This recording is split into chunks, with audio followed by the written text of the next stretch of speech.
Equation. Chemical reaction के बारे में बहुत कुछ समझ चुके हैं, पिछली वाली वीडियो में हम समझा भी चुके हैं। अब आ जाते हैं केमिकल इक्वेशन पर। केमिकल इक्वेशन के बारे में सबसे पहला पॉइंट दिया है, a chemical reaction represented by chemical equation.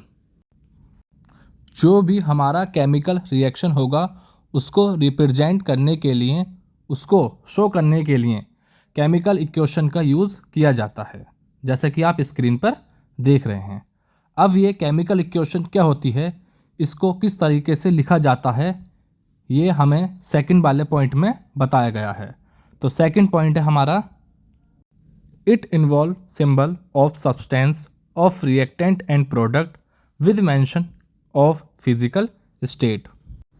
Chemical equation में जो भी सब्सटेंस होंगे, चाहे वो रिएक्टेंट साइड में हो चाहे वो प्रोडक्ट साइड में हो, उन सभी के सिंबल का यूज़ हमें करना है और सिंबल के साथ में उसकी फिजिकल स्टेट भी मेंशन करनी होगी।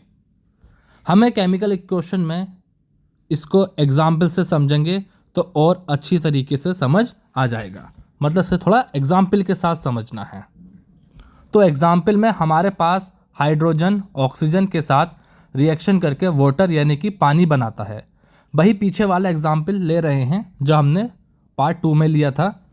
इसकी केमिकल इक्वेशन किस तरीके से लिखेंगे, हमें सिंबल्स का यूज़ करना है। सबसे पहले है हाइड्रोजन। हाइड्रोजन का सिंबल होता है H। हाइड्रोजन ऑक्सीजन के साथ रिएक्शन करता है तो ऑक्सीजन का भी सिंबल यहाँ पर लिख लेते हैं, जो होता है O।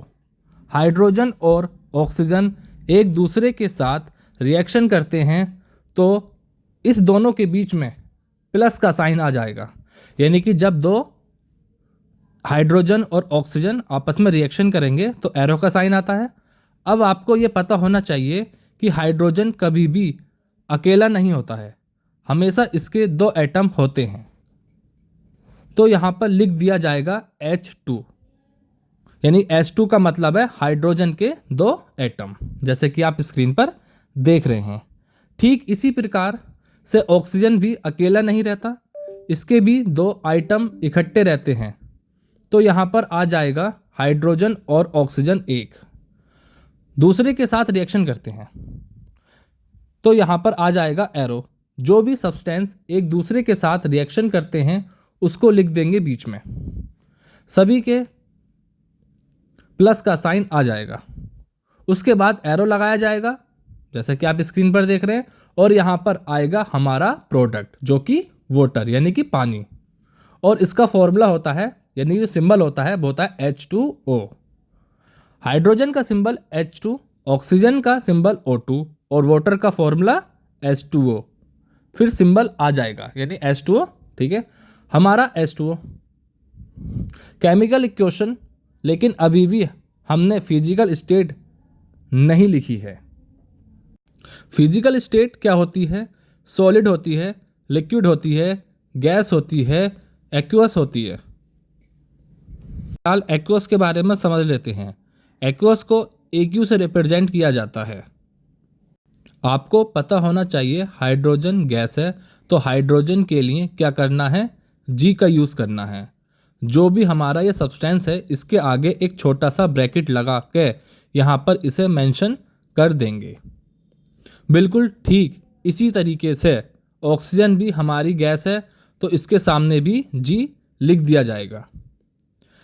यहाँ पता चलेगा इससे कि ये गैस है, जैसे कि आप स्क्रीन पर देख रहे हैं। बिल्कुल ठीक इसी तरीके से यहाँ पर H2O पानी वाटर होता है जो कि लिक्विड स्टेट में होता है, तो यहाँ पर ब्रैकेट लगा के लिख दिया जाएगा लिक्विड। इसके अलावा एक और एग्जांपल दे देता हूँ जिससे और अच्छी तरीके से क्लियर हो जाएगा। जैसे कि हमारा सेकंड एग्जांपल है स्क्रीन पर, मैग्नीशियम को एयर की रिप्रेजेंट में वर्ण किया जाता है तो मैग्नीशियम ऑक्साइड मिलता है। मैग्नीशियम का सिंबल होता है Mg, उसके बाद प्लस का साइन लगाएंगे। रिएक्शन किसके साथ करता है, ऑक्सीजन के साथ, तो O2 आ जाएगा। जो भी रिएक्शन में पार्ट लेने वाले सब्सटेंस थे वो यहाँ हमने लिख दिए हैं, सब लिख दिए हैं ना स्क्रीन पर। तो अब यहाँ आएगा एरो। एरो के बाद लिखा जाएगा यहाँ पर प्रोडक्ट में मैग्नीशियम, और ऑक्सीजन रिएक्ट करके बनाते क्या हैं, मैग्नीशियम ऑक्साइड, तो आ जाएगा। लिखना तो आसान है, जो भी सब्सटेंस, एलिमेंट्स और कंपाउंड होंगे उनके सिंबल या फिर फॉर्मूला का यूज़ करना है। अब यहाँ पर एक्वस के बारे में भी समझ लेते हैं। एक्वस सॉल्यूशन क्या होता है?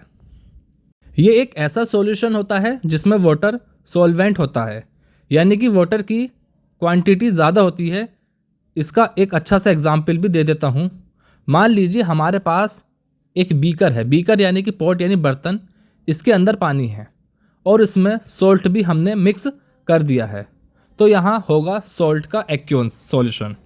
सिंपल वर्ड में अगर वाटर के अंदर कोई सब्सटेंस प्रेजेंट है तो उसे कहा जाएगा उसी सब्सटेंस का एक्वस सॉल्यूशन। एक्वस सॉल्यूशन से रिलेटेड अगर आपका अभी भी कोई डाउट है तो एक सॉल्यूशन का एक और एक्सपेरिमेंट, एक प्रैक्टिकल मैं आपको एक वीडियो में करा दूंगा, जिसका लिंक मैं डिस्क्रिप्शन बॉक्स में ऐड कर दूंगा। एक्वस सॉल्यूशन से वापस अपनी केमिकल इक्वेशन पर ध्यान से देखो। हाइड्रोजन के यहाँ पर 2 एटम हैं, ऑक्सीजन के यहाँ पर 2 एटम हैं। अब राइट हैंड साइड भी चेक करो, हाइड्रोजन के 2 एटम हैं, यहाँ पर भी हाइड्रोजन के 2 एटम हैं, ऑक्सीजन के यहाँ पर 2 एटम हैं, लेकिन यहाँ पर ऑक्सीजन के पास में कुछ भी नहीं लिखा गया। इट मीन्स यहाँ पर एक ही एटम है, ऑक्सीजन। ऑक्सीजन का अब रिएक्शन होने के बाद एक ऑक्सीजन का एटम कहाँ गायब हो गया? बिल्कुल ठीक इसी तरीके से इस वाली इक्वेशन में भी देखो, दूसरी वाली पर, मैग्नीशियम वाली पर। यहाँ पर मैग्नीशियम का एक एटम है, इस साइड में भी एक एटम है, यहाँ पर ऑक्सीजन के 2 एटम हैं, लेकिन ऑक्सीजन का यहाँ पर सिर्फ एक ही एटम है, तो यहाँ से भी ऑक्सीजन का एक एटम कम हो गया और यहाँ कम नहीं हुआ है। जो हमारी केमिकल इक्वेशन होती है उसको बैलेंस किया जाता है। अब बैलेंस कैसे किया जाता है और क्यों किया जाता है ये समझेंगे हम नेक्स्ट पार्ट पर।